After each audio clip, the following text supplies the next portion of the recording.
What's going on, everybody? Welcome to episode 13 of Hobby Hotline with myself, Drew, from Let Me Get That Potograph. And joining me today, we've got Mr. Mike Sommer from Wax Hero. What's going on, man? Hey, man. How's it going today? And we've got Doug from Mojo Break joining the show with us. How's it going, dude? Good, man. Episode 13. That's crazy. I know. It's been going on for a while now. It doesn't Right. seem like it. Doesn't seem like it. It goes by fast, I guess, when you're not on every week. I think that also helps. But Right. What's going on, Ron, James, everybody? Thanks for calling in, or thanks for sending a message. Make sure to call in and join the show, guys. We are the Hobby's only live call-in show, and I'm going to put the link to the chat here in the comments in just a second here. Seem to be having a little bit of trouble with Facebook comments today, so everyone on Facebook, at least through StreamYard, bear with us a little bit as we get this going today. But what's going on, everybody? It's been a weird week in the hobby. Some interesting stuff going on. Yeah, absolutely. We got the Bowman First Edition taking the hobby by storm. We're seeing base cards go for an insane amount. And, you wouldn't think a pandemic is going on in this hobby, judging by prices of individual cards.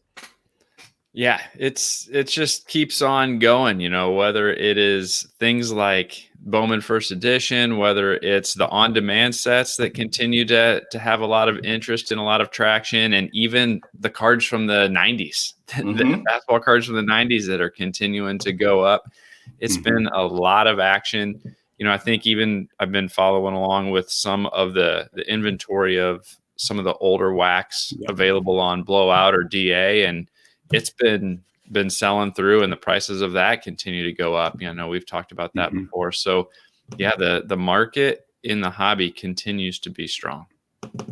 Oh yeah, it's going through the roof right now. I mean, you've got even beyond just new stuff. You see, John Newman talked a lot about it on his show this week. The PSA 9s. I mean, look at everything down the line. You're seeing a ton of money just being pumped into this hobby, and you're not seeing. I don't know if it's a lack of sports. I don't know if it's a combination of a bunch of different things, a bunch of new people coming in, or just a lot of prediction. A lot of maybe predicting what's going to happen when everything gets back to normal. I don't know what it is, but it definitely did not slow down like I expected it to. No, I mean, it's been insane. I've sold a couple LeBrons, which I hope I won't regret, but the price was just too good. I mean, I bought some of these two about less than 2 years ago. I bought a black refractor, a BGS 9 for around $5,000. I sold that for $20,000 recently. So this week, actually. And I just never, my wildest imagination. I mean, I thought that something would go up by that much, and like I said, especially during these times, but I think people have more time, which, if you're not going out either, if you're not going to the movies, if you're not going to a restaurant, which a lot of us can't, you have some extra income, and you not only do you need entertainment, but you're getting some stuff back, obviously, compared to like playing poker or something like that. You're getting something that you can hold on to. So, I mean, and you're seeing these sneaker guys come back into the hobby, because, not being able to wear your sneakers outside and show them off, you're kind of navigating towards, sports cards, and you're seeing a lot of that right now. Yeah. And I think, we're also seeing some of the fantasy sports players start to pick up on sports cards as well. And that's another segment that's, entering the sports card arena too. And so, yeah, I think, how much of that stays around, I don't know. That's a topic maybe for another show, but at least for now, that's some of the money that continues to come in. Yeah. One thing I wanted to point out to people that that we talked about on our podcast was, be a little wary if you're going to be buying during this time. Be a little wary because, eBay could obviously be easily manipulated because they don't show if people paid. Yeah. So if somebody has 10 of a certain card, they could, sell a few, have one of their friends shill bid, or even have their friend buy it and give it back to them, and then create a card that was normally, like, let's just use an example, $500 card, and now it sells for $1,500, and now everybody thinks the market is at $1,500. So when I tell people, if you need a card that's widely circulated, I would definitely wait and do your research and see if that thing does, drop back down after this is all done. Yeah. I completely agree. So we've actually got our first caller, and it is one of our weekly ones, as they say, or as Mr. Newman likes to say, you can't have a show without the O. What's going on, man? How's it going? Hello. What's up, bud? So what do you think about the first, I guess, packs and boxes of Bowman First? Like, have you seen any of the breaks? Because I have. I'm sure Doug's ripped into a million of them. Well, I actually just got my shipment in. My first break is on Monday, but I did look at some of the singles, and I think some of the Jason Dominguez base are going for like $250 right out of the gate. Wow. And me personally, as a person that's going to be ripping 2020 Bowman regular, I don't see how it could hold, because you're going to have the Chrome Dominguez's, you're going to have the Chrome Dominguez autos. So I think it's just that early hype that is driving those prices on some of those cards. Now, some of the lower number Dominguez's, they may hold because it has that first edition on it, but I can't see base cards continuing to sell at that price. And I think they killed it with the stamp. The first edition stamp. Like, I mean, we might look at stuff like the Desert Shield sets and stuff a little differently in the 90s, but you look at any card that Panini, Topps, anyone puts out, you throw an extra stamp on it. Eventually, when everything else comes out, when real Bowman comes out, like you said, it always drops. And putting that stamp on it, I think, was pretty much a killer in terms of trying to hold the secondary market.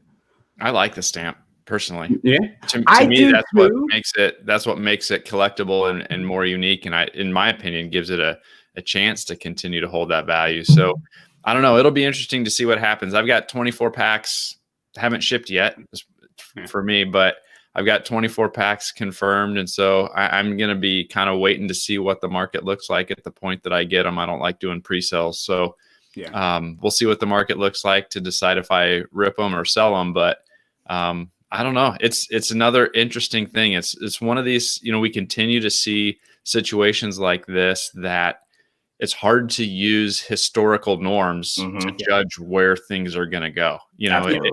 Things are continuing to kind of defy what we're used to seeing, or those old standby things that we used to refer to guess or to gauge where prices are going to go. So it's going to be interesting to see, like you've got base cards going for anywhere from $2 to $200, right? Like it's crazy. Yeah. I never in my wildest, I mean, any data, I mean, we try to use past data to buy products and, bring that stuff in. It's like anything that you've known from any other year, you got to throw out the window. You kind of go on feeling at this point. So.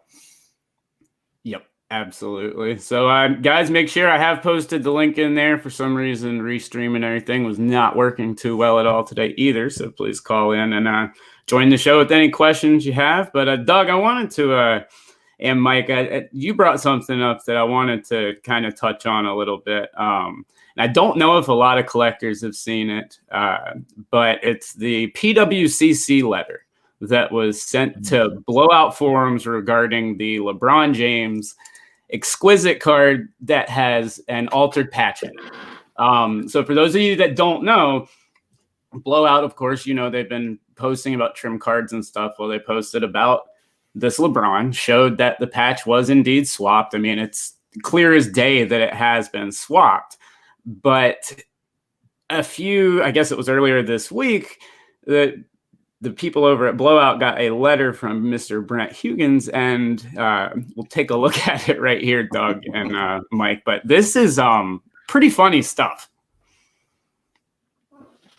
Let's see here. We've got the asset in question. They say that Blowout's forum, and that in their opinion, the professionals at Beckett Authentication certified the card. So therefore the card's graded, everything in the card is authentic, they're saying, and that they think that it dropped the value by, what is it, $350,000? Like, how do you send this out to somebody, like, without, like, just, I mean, this is serious. This isn't a joke. Like, I mean, I'd send this out as a joke to somebody, but a serious letter like this?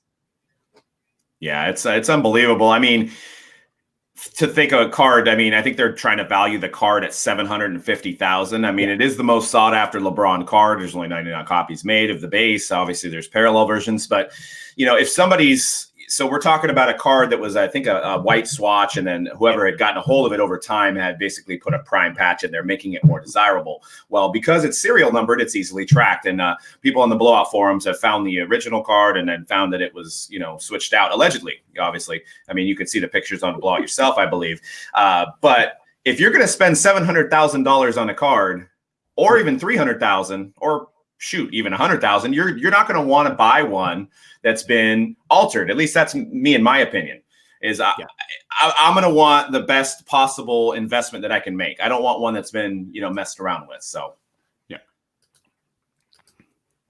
But they're basically saying that because Beckett authenticated this card, that there should be no question that it's legitimate, and that's what their claims are here. Is that I think they're basically saying libel towards the blowout forums.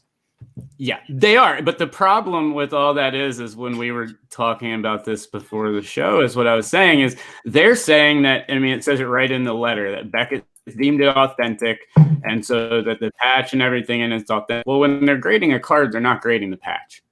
They're not grading the authenticity of what's inside the card. The patch isn't, I mean, the patch window and stuff, they'll look to see if a ding is on it, but the actual material in it is not, I mean, it maybe going forward, the grading companies are going to start. We've been pushing for this a lot, I know, on our show, and I know a lot of other shows have been, for them to start cataloging this stuff to be able to track it, because it's very easy to do. Sure. Especially with adding in blockchain technology into the hobby the way it is. You could easily track this stuff, but they don't. And the card companies aren't authenticating this. And so the whole letter, at least in my opinion, as soon as they say that it's authenticated by Beckett, they're killing themselves, because that in and of itself is a lie. They're not authenticating the patch at all. Brent's now claiming he had nothing to do with that letter, huh? Okay. Well, interesting. Is his name signed on the bottom of that? Did somebody? I mean, photoshopped. Yeah, that's.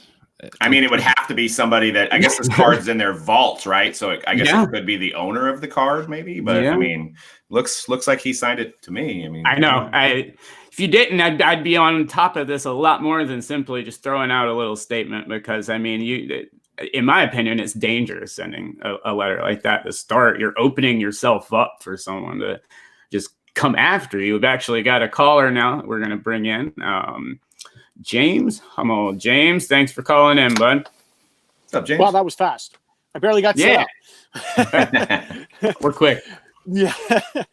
To change topics, go check out tops.com right now and have a look at the Tops Now Jeter Chrome cards. Let's see here. Pulling them up right So now. Oh, wow. I don't know if you guys saw the announcement a couple of days ago, but they're doing 1 a month Tops Now Jeter cards. I think they're going to do a set of 10. So aside from the price of the autographs, have a look at the price of the base Tops Now Chrome card. Let's say pulling it up right now. Okay, let's see. $22. Wow. $22. That's cute. It's cute. For a Tops. Okay. Some of you guys know I'm a huge Tops Now fan, right? Mm-hmm. Like the Tops Chrome, and this is from the World Series Tops Now Futures cards, right? The Tops Now Chrome cards look fantastic, right? Like there's just no doubt about it. But $22 for one card is bananas. It's insane. Yeah. Like I thought the Project 2020 cards were, priced up, but even still, they're on like 130 point stock, right? They're a thicker card. They come in a mag, right? It's nuts. Like $22 for a base card is kind of crazy. Yeah. Well, to shed a little bit of light on Jeter. So the Transcendent, if you guys remember 2019 Transcendent, the Jeter cards were in every box, right? Well, the plan was to have Jeter at the party. Well, it wound up being Ken Griffey.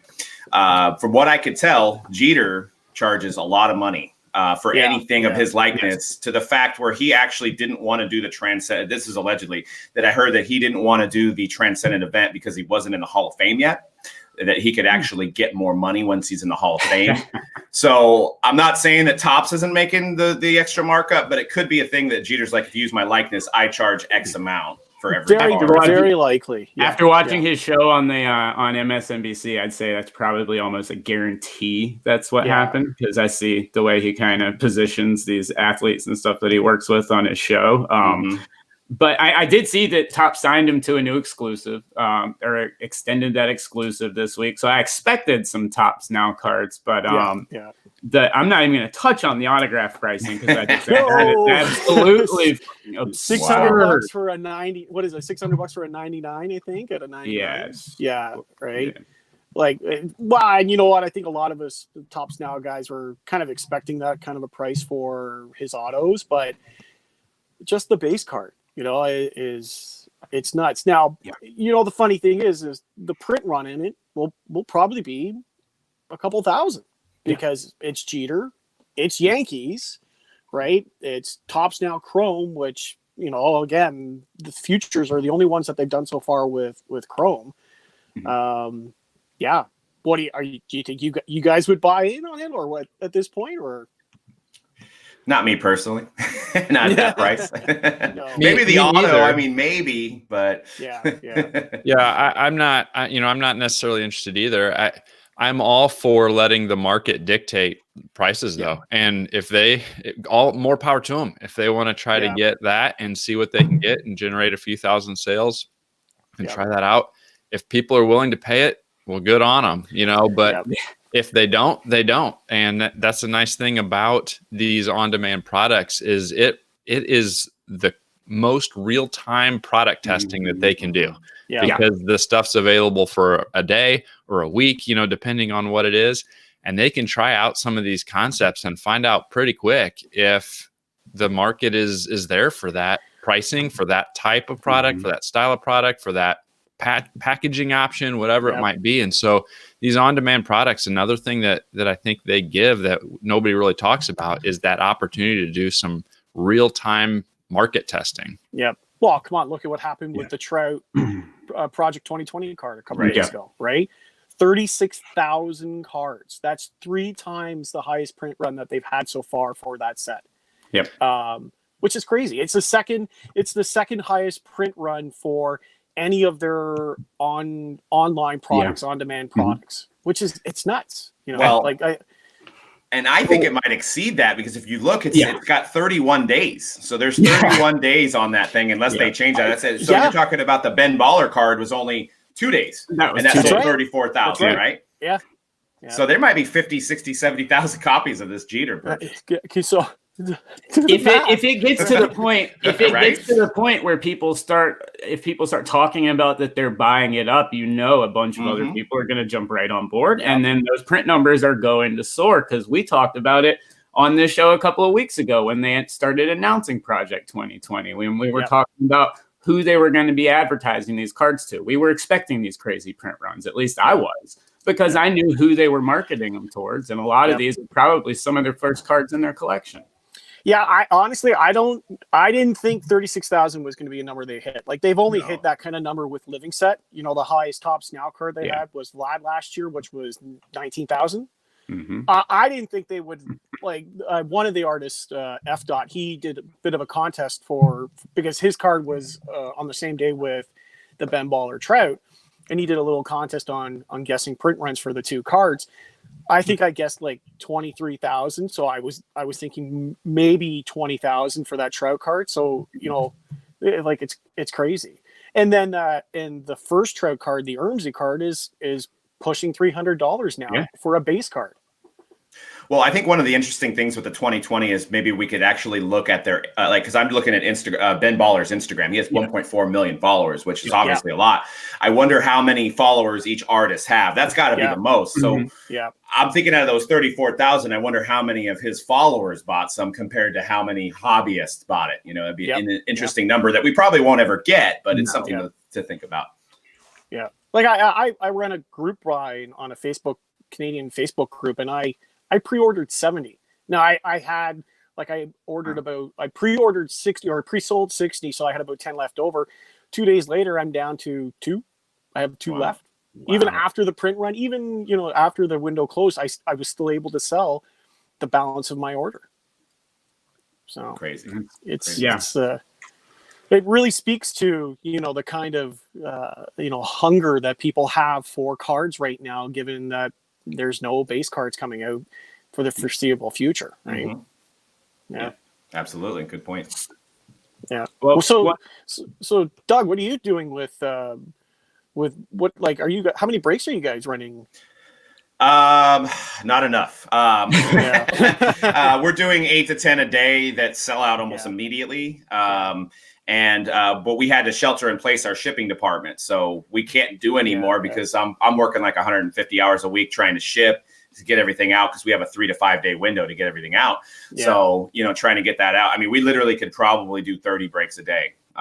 We have people wanting us to stay live all night long, and it's crazy. If you would have told me in March 18th when we shelter in place that this is how it was going to be, I would have taken the under. So Are you going back and pulling like older stuff that you have and breaking that now at this point? Yeah. We've like just yesterday we went and bought some 12-13 Momentum basketball, which is a great rookie class. We're digging, trying to find everything, and a good thing. Since we've been breaking for 10 years, we kind of already know that, hey, in 2014, this product was good. In 2012, this product was good. That's if it's available. I mean, that's another whole problem. Yeah. But the distributors are just hiking everything up, not only by the day, I'm talking by the minute. You could call them and say, hey, I want Playbook. And they're like, oh, Playbook's $175. And then you're like, okay, let me call you back. And you call them back. They're like, well, now it's $189. Yeah. So it's just by the minute, by the demand, because I think there's this almost like this hoarding tendency from breakers or large, volume retailers that are like, the products may run out.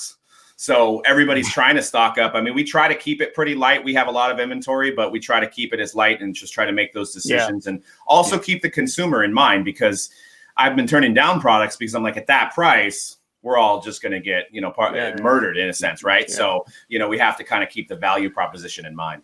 Did you get access to any of the first edition, the Bowman first edition? No, I had to go for it on the secondary market. So I brought some in at like $500-$600 a box just to get it in. Well, did you see, have you seen the secondary price for the single cards now? Because they're showing up on eBay. Yeah. $250 on the Dominguez is the one that I've seen. Yeah. Oh yeah, crazy. It's definitely a big one. So John Newman actually asked a question regarding this Griffey stuff, Doug and Mike, and I wanted to touch on it real quick because, he says it's a smart move signing Jeter. It is costing them, but will it be smart when the dust settles? Do you see signing Jeter to an exclusive now? I mean, by Topps, is it going to be? I mean, I worry about not really collectors fatigue necessarily, because it's Jeter. He's a legend. I know he's highly collectible. He has a massive fan base, but I do almost worry about, I can see him being in every single set now. I can see there being what happened to Doug. There he is. I don't know why you disappeared. That's weird. We switched spots. Yeah. You did. So, like I said, StreamYard's having fun this morning. But do you guys think that, that this was a good move by them to sign him to an exclusive when it seemed like they really had, pretty much access to him as they wanted throughout the years? Well, I would think the answer, I'm going to answer a question with another question. What would Topps scenario look like, or what would things look like for Topps if they had Mantle? Yeah. Right. Like, I think that the Mantle is a huge gap that they've got to fill. So, and the Yankee fan base is huge. That's a big market, right? Jeter fills that gap almost. And do you guys know the story behind why Mantle's son signed with Panini? Do you guys know that story? No. So basically, Topps was in negotiation with Mantle when the contract came up, and they wanted to sign digital rights to be included into the contract. And they were like, no, we want more money for the digital rights rather than the actual, because they were thinking about Topps Now and all that other stuff, and which is unprecedented. So they, from what I heard, Topps didn't do the deal with them because they're like, if we don't give any money to digital rights on certain, like on players like that. So if we do that, then they're going to basically, every other player is going to want to follow suit, which would obviously blow down the budget. So that's when the Mantle brothers just went to Panini. And I heard they signed for the same amount just because they didn't have to deal with the digital rights aspect of it. Wow. That's interesting. I had not heard that. Yeah, that's what I had heard. And, it's just sad because I don't know if Mickey, if the Mick had the opportunity to make that decision. I mean, all of his iconic cards are tops. If he would have let that happen. But, they have to manage his brand and they have to look out for their business going forward. And I guess that seemed like that was the right business decision to them. Yeah. I do think go right ahead. Sorry, I was going to say, even with the 2020, the number of times people have said, "Where's Mantle?" Right? How come Mantle isn't in that set? Right? And everybody's got to be reminded, exclusivity with Panini. Mm-hmm. Yep. And you get, they didn't even say on the back of some Flawless cards that this was, like worn when he went outside or something silly like that. So they're using like relics that were like from his closet that, he wore this polo at a celebrity golf tournament or he coached Little League wearing this jersey. And, it's kind of silly to me. Oh, right. Well, I do think that just one more note, and Mike, I don't know if you have anything to add on this as well, but I do think grabbing him before the Hall of Fame and everything and before all of that and getting that exclusive. Now, I don't know exactly. Did you guys see how long that exclusive ran for? I did not see how long they had signed him for, but I'm assuming that it's through a year or so when he'll be going into the Hall next year, right? In 2021. So, it seems to be it seems to me, like you just said, that it's a no-brainer by Topps that they had to do it. I just hope that with all the Topps now, with all of this and, all of these insert sets that they like to throw in of players and stuff, I just hope they don't go overboard with it. Yeah. Did you see what the cost was? What did Topps have to pay for that? I did not. To me, that's the real question of, is it worth it for Topps to do or not? Right. Is what did they have to pay? That's going to be a big determiner if they're going to get their money's worth. They're going to try. We know that, but let's see what the print run is on the Topps Now Chrome card, right? They may just make the money back right there. Yeah. Well, James, thanks for calling him in. We actually got Uncle Rich on the line. We're gonna throw him in. I gotta go use that. I gotta go vacuum. Thanks, guys. I hear you. Have a good one, bud. And we'll bring in now Uncle Rich to the show. Rich. How is everybody? It's time. I figured it was time for my weekly guest appearance shot. Hey, Rick. Besides, Mike's mustache is even better this week. Yeah, it's almost at the curl point. Just starting to curl a little. Swirl. then you're all there. Something tells me within a week or two he'll have that curl. The curl will be going and the mustache will be 100% on point. But it does look sweet, man. It does look good. So, Rich, how's everything going? Everything's good. I'm seeing that we're printing cards again in Texas, at least on a limited basis. Carta Monday and GCI down the block from me are two different printing presses. So we should be starting to get some Panini and Topps cards if they can get it done in the very near future. So that's encouraging for people like Doug, who might actually start seeing some new product. Yes. And Texas, I will tell you, they're dying. That's the wrong term, but they were explosive of getting out of this shelter in place. Yeah.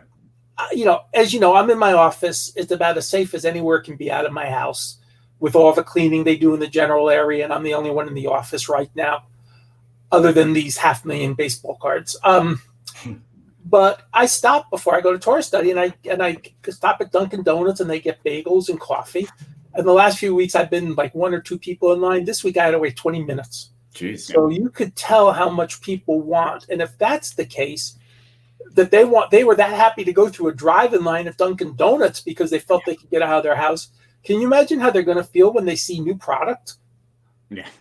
Yeah. Well, I see both sides of that. New product's going to be great, but I also think at some point when people have been locked up for so much, they're going to go out and do activities, which will possibly take their eyes away from our hobby, right? From consumers. All of us hobbyists aren't going anywhere, but I'm just saying, far as maybe for sales or these extremely high, sales that are on eBay, I think at some point when people are allowed to start taking vacations again, they're going to be like, all right, I was in this hobby for, the last 2 months during quarantine. I'm going to take a month off, or I'm going to take a couple months off. I think that'll be a while, though. I know, for example, the Reform Jewish camp, I'm probably phrasing that wrong, has made the difficult announcement yesterday to cancel their summer. In other words, there's going to be no summer camp. True.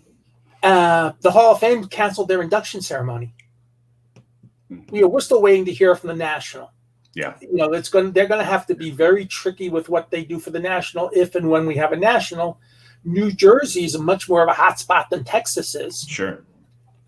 So, yes, there'll be vacations, but I don't think you'll see vacations the way they were previously this year. Yeah, maybe 2021. A lot of your places aren't going to be open. The campgrounds, how are you going to have camp when you have 12 kids sleeping in a tent? They're not socially distant from each other. You can't control what they're doing at night around a campfire. Mm-hmm. They're not 6 feet away in a campfire. So I think you're going to see less vacation. So I'm not being pessimistic because I understand where you're coming from, but I'm not overly optimistic that people are going to be able to go away quite the way you think they do. I think you might see more what we'll call short-term vacations and short trip vacations. Sure. Maybe a trip to visit your in-laws, if everybody's healthy. Sure. Maybe a trip to a park for a getaway, but not 3-4 week vacations, because there's a good chance if you go on a 3-4 week vacation, you're going to get stuck there. Right. That's a good point. Good point. Yeah, 100%. So do you guys, Rich, do you think, what do you think that they'll end up doing with the National? And real quick, John Newman did chime in and let us know that Jeter is a 3-year deal, no money terms released, and he will be the transcendent host. So it is a 3-year deal. So they do have him coming through his Hall of Fame. But back, Rich, to the National. The National has to, basically, they said they have till June 1st to make a decision. Okay. Jeez. And it's actually like May 30th, but I'm saying I'm just going to make it the easier day to remember, June 1st. And they, and I know from my experience with running a local show, I have not made that decision yet, but I haven't heard anybody tell me, Rich, we're looking forward to setting up at your show. So pretty much telling me probably I'm not going to have it. I'll probably in a week or two just say, you know what, if nobody's telling me we're going to have it, let's just call it off. It was a lost year. The National could probably do it under certain circumstances, but it wouldn't be the same. There'd probably be a lot of dealers that would pass on setting up. Yeah. And you probably would have to require certain things at the door that you may or may not be able to implement. You probably would have to require face masks. You probably would have to have somebody doing at least temperature checks at the door. Yeah. Okay. And it's going to be hot in Atlantic City. It's hot. You have to, you have to let them sit inside maybe for 5 or 10 minutes before they go in, before they'll even go in. Because if it's 100 degrees outside and humid, you could be sweating anyway, and you don't want to be sweating. When you get inside. So I don't think there will be a show, but if there is, it will be very different than previous Nationals. Yeah. In terms of how many booths. And I'm thinking, and on my terms, the synagogue show, and I'm just saying, I'm going to do whatever, we will follow whatever our synagogue tells me to do, for my Labor Day weekend show. And my guess is I'll probably require people to take 2 tables. And I have some people who only take 1 table. I said, I'm going to require 2 tables. And if you can't take 2 tables, find somebody to take a second, at least take a second table and figure it out. But it's something where at least then you can have dealers social distancing. And then the public, then it's the same thing. Can we set it up for the public? And those are things I'm dealing with personally. I'm several months away from that, but it's why I'm doubtful we will have shows maybe until the 4th quarter of 2020. Sure.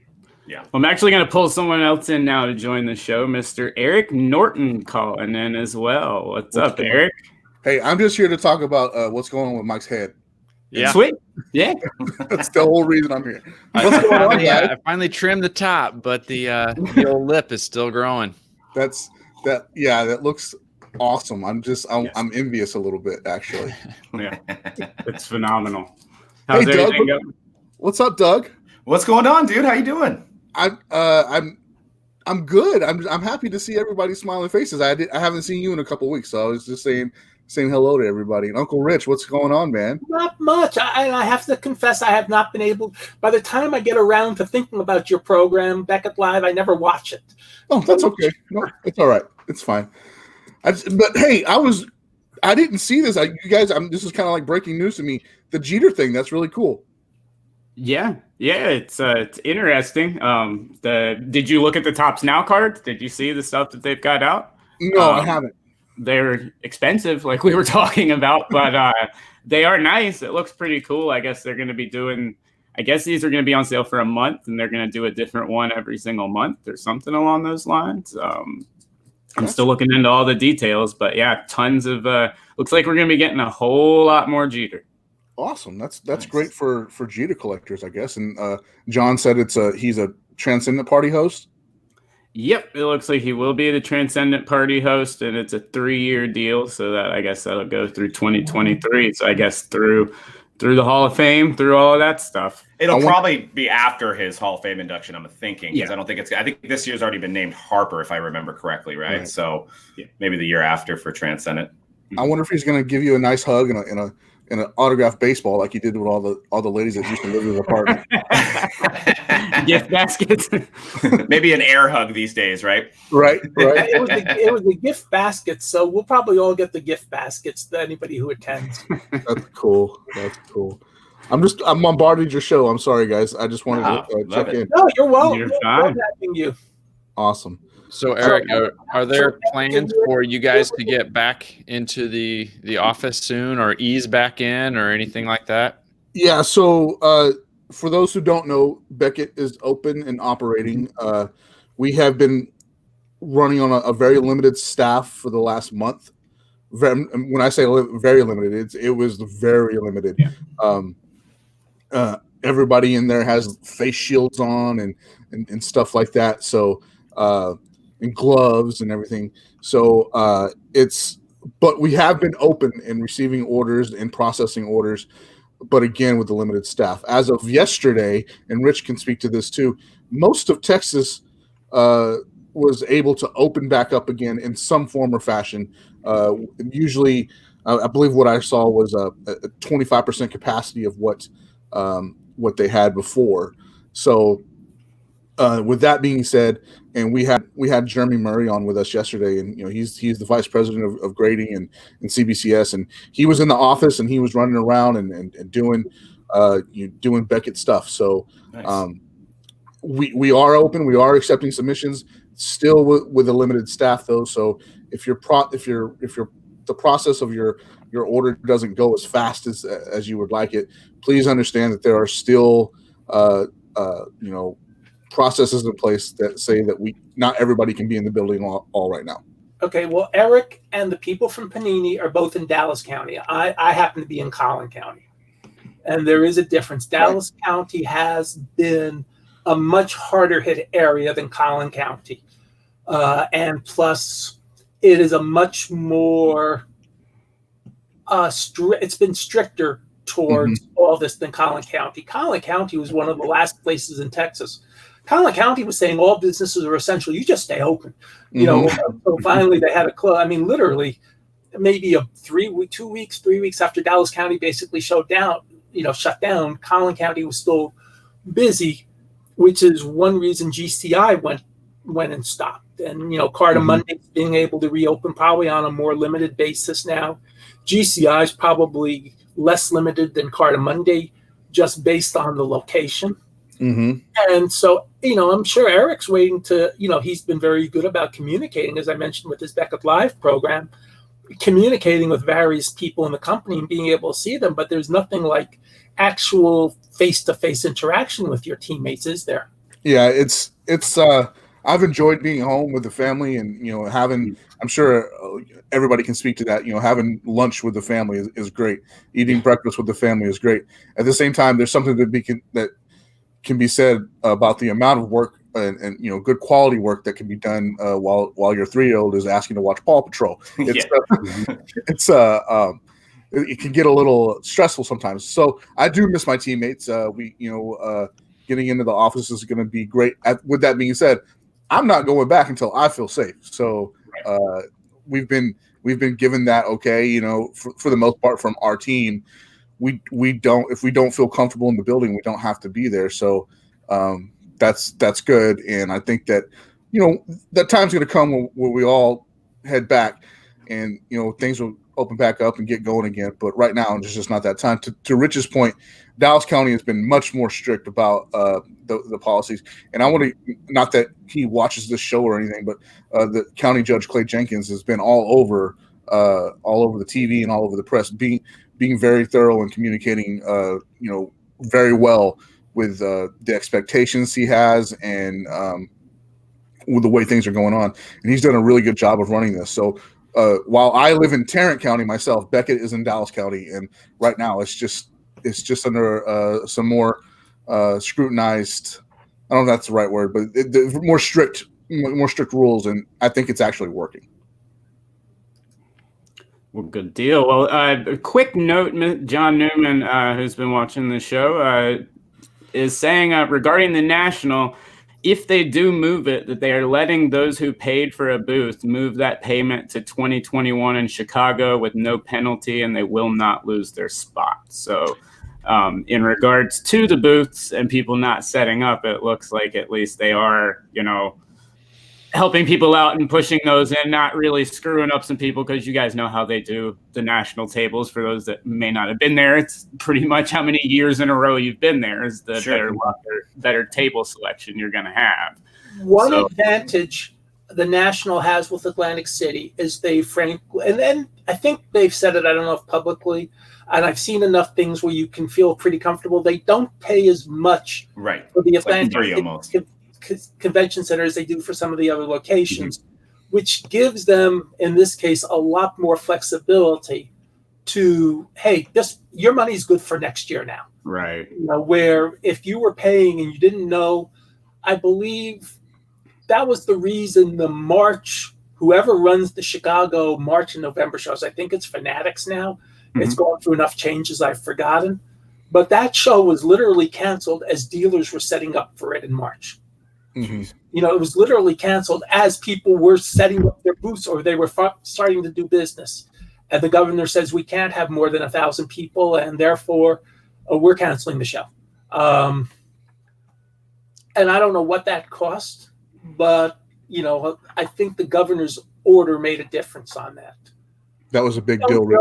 As I said, we don't know in 2 months. Could you imagine if you're driving or flying to New Jersey, and in the middle, and literally the minute you get off the flight in Philadelphia, oh, by the way, we were forced to change our mind. Your show is canceled.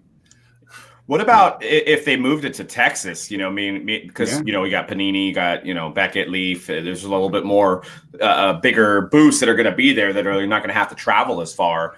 And then for me, as like a person on the West Coast, I would be more apt to go to Texas than to go all the way across coast during this time. Is there maybe a possibility with also the easing of the restrictions, maybe not so much of a hot spot somewhere in Texas? Do you think that could be a possibility? Well, the Dallas Convention Center, by its name, is located. The problem is the two biggest hotspots and the two places you could run the National are also in two of the stricter counties. I don't think the suburbs have a location that's big enough to do the National. I think it'd have to be either the Dallas Convention Center or whatever the George R. Brown or whatever the convention center they use for the 94 National is. And both of those, as I said, are in the stricter counties in Texas. I think there's a good chance that you could probably do either of those locations for the National. I guarantee you TriStar would be all in favor of it. There you go, them too. That's an easier trip for them too. It's also you have to consider with like the Kay Bailey Hutchinson Center at the Dallas Convention Center.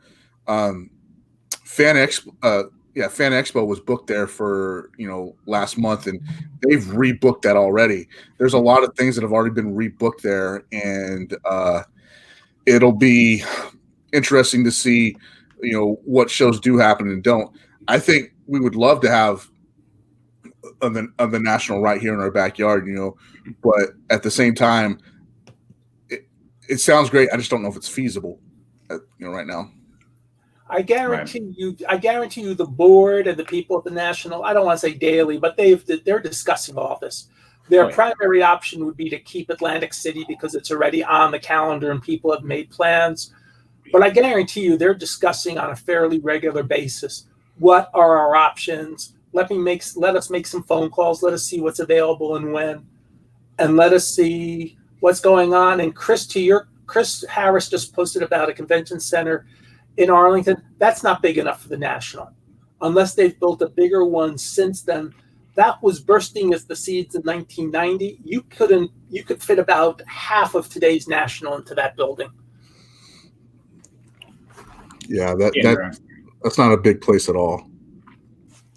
Interesting. Well, John does say that he looks like he's heard that it will be either canceled or October in Cleveland. Like you guys said, those seem to be some of the bigger options. And Rich, you said it looks like June 1st or May 30th is when we'll probably. Giddings posted on Facebook. He's a member of the board of the NSCC. He said the decision is June 1st. And I will tell you, I'm not always a big fan of Cleveland, just because I like when we're all on the same block, like we were in Baltimore or Chicago or even Anaheim. But actually, in this case, that would actually be a benefit to Cleveland because, yes, there's not a lot directly right by the IX Center. On the other hand, the fact that there's not a lot directly by the IX Center is actually a benefit in this case. Right. Yeah. You're not all gathering all the time. You can go to your room and you can do things, and there are options to do in the Cleveland area that are a lot more spread out than there are in Chicago or Baltimore, for example, or Anaheim when they had the show there. So that's actually not the worst suggestion I've ever heard. Plus, that gives everybody time to plan, and it's also before it gets too cold in Cleveland. Yeah. Absolutely. Let's see. Never been to. What's up, Eric? Somebody tell John to stop making puns on the comments. Oh, I just caught that, Eric. That's a good one. But he's going to make the Hall of Fame if he keeps that up. Oh goodness. I don't know about that. He said Fling and Wax Sports Card says that when I was with GameStop, we'd have our manager conventions at the Hilton Anatole in Dallas, a gigantic setup. I don't know if that would be big enough for. They don't have a convention center. That's a major. That's a major hotel. They've had the baseball winter meetings there. It is unbelievable to go to something at the Anatole, but they don't have a convention center there. Right. The Dallas Market Hall is basically across the street. That might be big enough too. But again. But the hotel itself is not big enough to hold the convention in. Right. Interesting. So, well, I guess we'll be waiting about a month or so. Hopefully, we'll start to see things pick up. I would think that they're still going to do. So let's just say they do cancel the national. I would think that Panini, Topps, they would still run out these silver pack promotions somehow. Yeah. Whether it be people going into shops that are open or, giving it to breakers or somehow, we can kind of still, there'll be something. Obviously it won't be as cool as meeting, friends that you see once a year, but I'm sure there'll be something going on around that time. Maybe they'll do something as we were talking about the online. Hey, the more you've bought online from us in the last year, whether you're the 582 Montgomery Club or I saw Mike Sommer buy the Rookie Stars or whatever they call it. Did I see you got a case of, what is it, Rookie Stars or Rookie Extra? Those look amazing. The new Montgomery Club set that came out, by the way, look phenomenal. Montgomery Club. Yeah. Yeah. So I mean, they might be able to do it that way too, with some way of mixing the breakers, their dealers, and their online orderers, just to say, hey, if somebody's ordered every single thing from us online, okay, wait a second, they deserve something. Look at all the money they're spending with us. Mm-hmm. Yeah, absolutely. Well, I know Panini's put up their preview galleries and stuff. I think it's one of their most recent blog posts on their silver pack set from the National. So it's already mapped out, probably mostly printed, or it started to be printed, I would assume, at least by now. Maybe not with everything that's gone on, but they did start posting those galleries. So Doug, like you said, even if it is canceled, I do think, I mean, they've got to do something. You've had all this stuff planned. I think that you'd be missing a major opportunity. I'll put it that way. If you're a major company and the National is canceled and you don't do something big with collectors in return. You know, and maybe we can even run a virtual National. Yeah. So saying, yeah, definitely. There's enough people. I'm not one of them with enough technological savvy to put their cards out for display, you know, as if it was a show. That's what I was thinking. Maybe we could create a website where it's like a hub for, you know, there's a vintage guy over here on his YouTube channel. There's, you know, a guy with singles over here on his YouTube channel. You got Panini, you got, you know, Beckett, you got the podcasters. You have it all in one hub. And you could even do Zoom signings with athletes where maybe they have, obviously you won't be able to bring your items, but like say they, you know, you've got Reggie Jackson and he's got 258 by 10s and he's just, you know, he's signing and maybe interacting with the fans. I mean, there's ways to do it. Obviously wouldn't be as cool as all of us being in one spot, but you know, we could definitely get creative.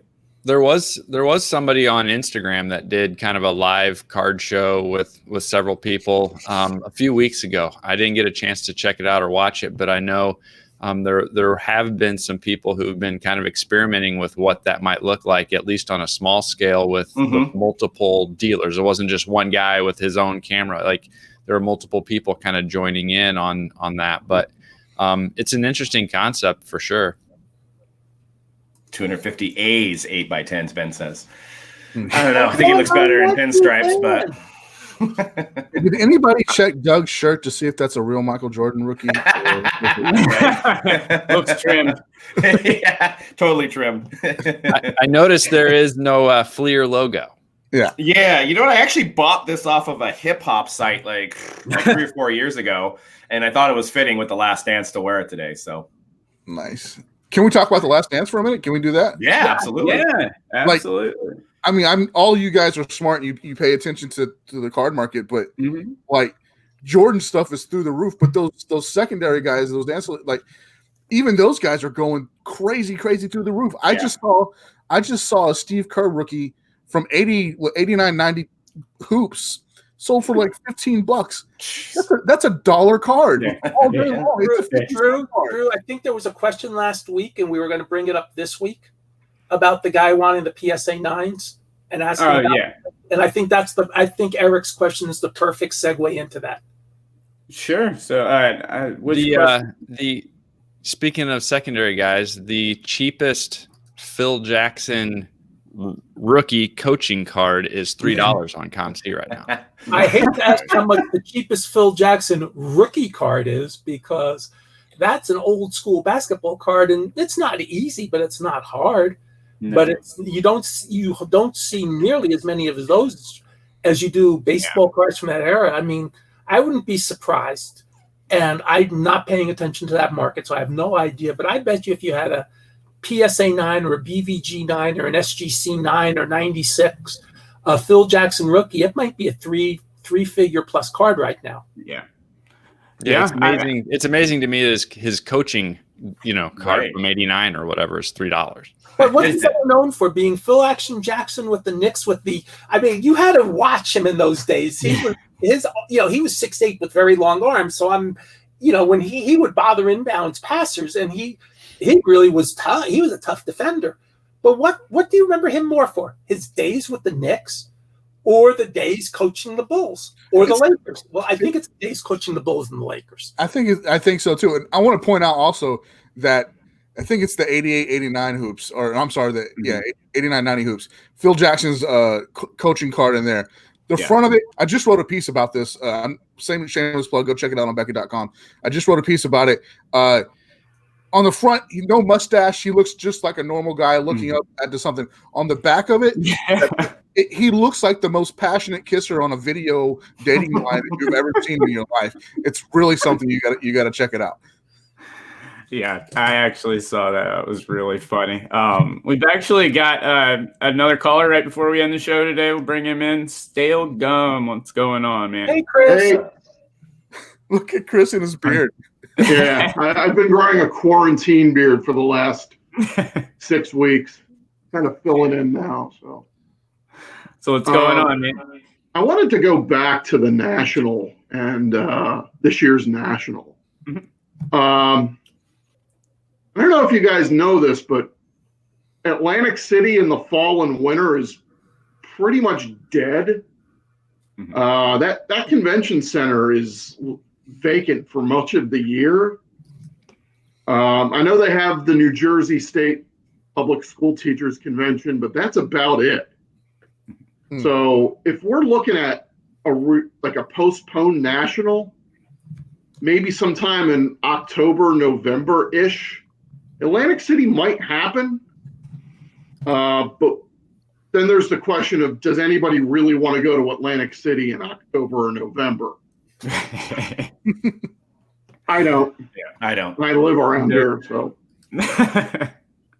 Yeah, it's definitely going to be quite interesting. I don't know exactly what is going to happen with it. I guess we will find out in a couple of But it's weeks. not like as if you can just plug the National and schedule it on like 3 or 4 months notice. I mean, just about every large city has a convention center that can host a National, but you can't because, well, there are issues. Right. Yeah, but Chris, I bet you some of those issues are currently no longer quite the same. I'm sure some of these people would be so happy just to do business that they'll say, okay, we'll waive the hotel requirement because all of a sudden people aren't coming. So, hey, any business is better than no business. Yeah.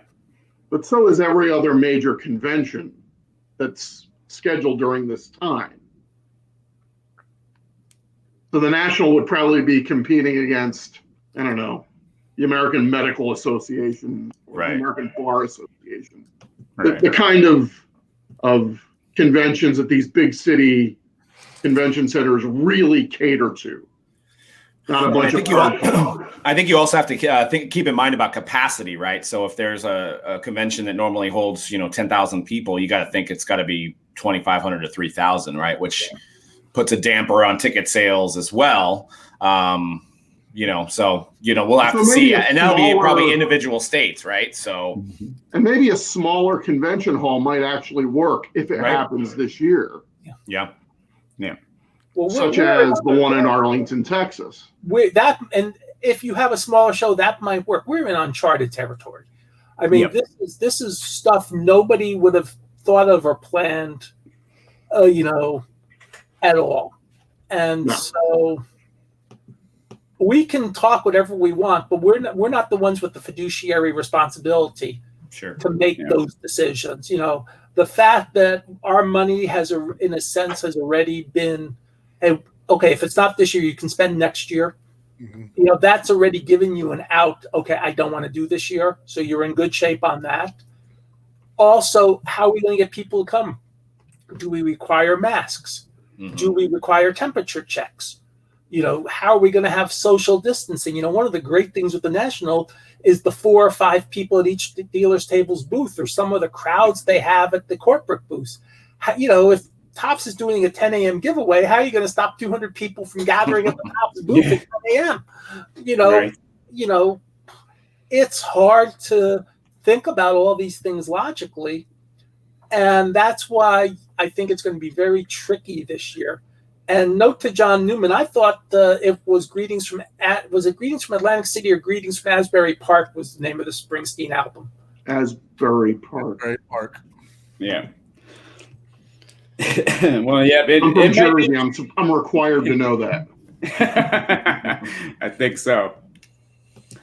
All right, y'all. Well, it is that time. It's just hitting 12. So I guess we will be extending the show, guys, like we were talking about a couple of weeks. It will be starting here in the next week or two.